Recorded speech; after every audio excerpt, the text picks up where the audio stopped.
हमारे युवा सांसद, लोकप्रिय सांसद चूरू श्री राहुल कस्वा जी आए और धरने को संबोधित करें। श्री राहुल कस्वा जी।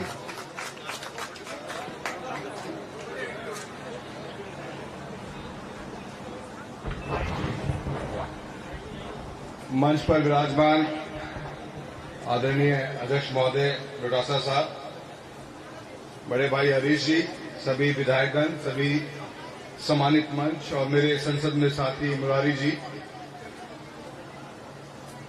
ये पहला मौका है जो मैं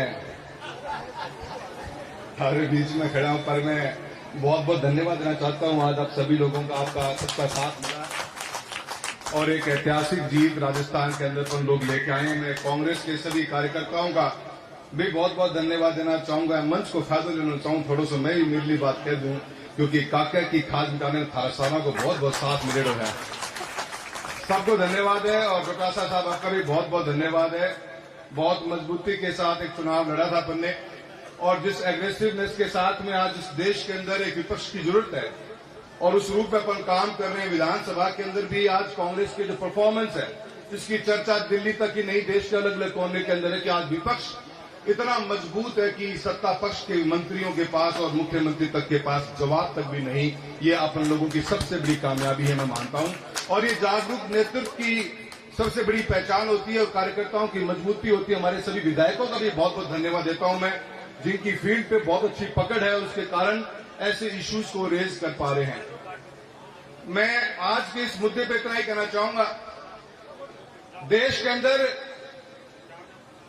जब से हिडनबर्ग की रिपोर्ट आई है और अभी जो लेटेस्ट खुलासे हुए हैं, इन खुलासों के बाद में एक आम आदमी बड़ा चिंतित है इस बात को लेकर, जो सेबी के मेन मुखिया हैं, अगर उनका भी नाम, आपने एक चीज महसूस करी होगी, पिछले कुछ सालों के अंदर काफी लोगों का पैसा आज की तारीख में स्टॉक मार्केट के अंदर, म्यूचुअल फंड्स के अंदर बहुत से लोगों का हर महीने टू महीना बढ़ता जा रहा है। ऐसे के अंदर इतनी बड़े संस्था के अगर मुख्य और उनके पति का नाम ऐसे रिपोर्ट्स में आना, ये मैं समझता हूं देश के साथ में बैठे हुए करोड़ों निवेशकों के लिए बहुत चिंता का विषय है। और बहुत सही मुद्दे को लेकर आज कांग्रेस पार्टी और राहुल गांधी जी के नेतृत्व में हम जो धरना प्रदर्शन कर रहे हैं, ये सिर्फ एक पॉलिटिकल पॉइंट भी नहीं है, ये उन हजारों करोड़ों निवेशकों का आने वाले पैसे का, भविष्य का सबसे बड़ा मुद्दा है, जिसको पे उठाना बहुत बड़ी जरूरत थी। और मैं डोटासरा साहब का बहुत बहुत धन्यवाद करता हूं कि जयपुर के अंदर आपने इसकी शुरुआत करी है। आपका आदेश मिलेगा तो ये जिले भर तक जाएगी और ये आवाज उठनी चाहिए। और एक बहुत सही सोच के साथ में ऐसे माहौल में जहां पे हर एक एजेंसी को जेल में डालकर उसका मिसयूज किया जा रहा हो, एक ज्वाइंट पार्लियामेंट्री कमेटी का गठन होना बहुत जरूरी है। और ये बांध जिसको लेकर आज कांग्रेस पूरे मजबूती के साथ राजस्थान का हमारे सभी एमएलए एमपी सब आए हैं और आपकी अध्यक्षता में प्रोग्राम हो रहा है, हम सब इसकी डिमांड करते हैं। और मैं समझता हूं कि सरकार को मजबूर होना पड़ेगा। हालांकि सरकार पिछले 2 महीना में 3 बार तो मजबूर हो चुकी है कि घुटना गबल आई है और गला सड़कों पड़े हैं, और बहुत से ऐसे मुद्दे और निकल के आएंगे। आज का विपक्ष इतना मजबूत है कि लोकसभा में जब कोई बात चलती है तो मैं समझता हूं जो एक मुट्ठी बंद मजबूती दिखती है, उसका फर्क आने वाले समय के अंदर देश की नीति में भी फर्क पड़ेगा। सरकार को झुकना पड़ेगा ऐसे हर उस नीति के साथ में जहां उनकी मंशा छुपी भी होती है, क्लैरिटी नहीं होती, उन हर हम इश्यूज के ऊपर फोकस होकर चलेंगे। इन बीते हुए महीनों के अंदर किसान की बात जरूर करूंगा। जो हालत राजस्थान के अंदर बदनलाल सरकार ने बना दी किसानों की, इसके बारे में जितना बोला जाए उतना कम। चुनाव में वोट मांगने आए थे, मुरारी जी भी आए, बताए उनको बात का, ईआरसीटी के नाम पे वोट मांगे गए और चूरू लोकसभा क्षेत्र जो शेखावटी बेल्ट हमारा पूरा चूरू, झुंझुनू, सीकर, तीनों के अंदर यमुना लिंक समझौते के, और ये वादा किया गया कि यमुना का पानी लेके आएंगे। अचंभे की बात है लेकिन राजस्थान की सरकार के बजट में, न भारत सरकार के बजट में कहीं पर भी इसकी चर्चा तक भी नहीं हुई। और अब मुख्यमंत्री कहते हैं कि कोई टुंटी को पानी छोड़ना जो आजा को टाइम लगे तो टाइम लगे। तो मुख्यमंत्री महोदय, आपने तो आनंद फानंद में दिल्ली में मीटिंग करी और दिल्ली में मीटिंग करके हैंटो आप तो जिलों में निकल पड़े थे और क्लेम करने लग गए थे कि पीने का पानी और सिंचाई का पानी यमुना लिंक के मार्फत से आ जाएगा। एक पैसे का भी आवंटन नहीं किया गया दोनों बजटों के अंदर, चाहे स्टेट का बजट हो, जो सेंटर का बजट हो।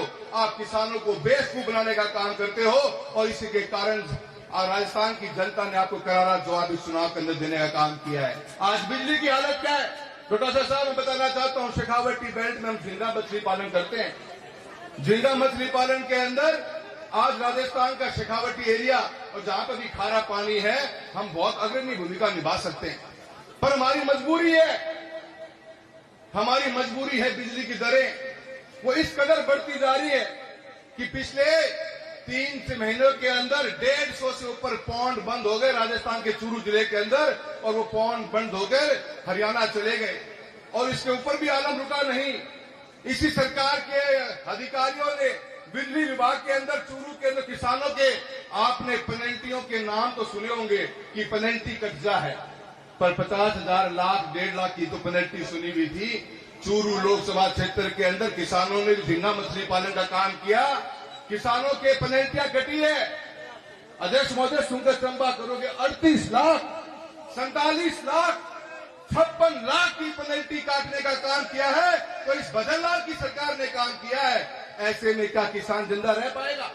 56 लाख की पेनल्टी आप काट रहे हो, किसान को मारने का काम कर रहे हो। ये किसान और किसानी जिस दिन जागेगी, 5 साल का समय बहुत दूर है। भजनलाल सरकार को मैं कहना चाहता हूं, बहुत जल्द तख्ता पलट कर दिया जाएगा अगर आप इस रूट पर चलते रहे तो। किसानों की आपने ऐसी हालत कर दी है कि आए दिन बीसीआर के नाम पे ठगी बजाई जा रही है। बीमा आज 1 साल ऊपर हो गया। कांग्रेस के घोषणा पत्र में बात साफ कही गई थी कि हम 30 दिन से लेकर अंदर किसान का बीमा का क्लेम डिस्बर्स कर देंगे। आज चूरू लोकसभा का ही नहीं, पूरे राजस्थान का बता देता हूं, 2023 खरीफ का पूरा बीमा 1 साल हो गया, आज तक मिला नहीं है। और राजस्थान सरकार के अंदर में हालत यह है कि अधिकारी और मंत्री दोनों सोए हुए हैं।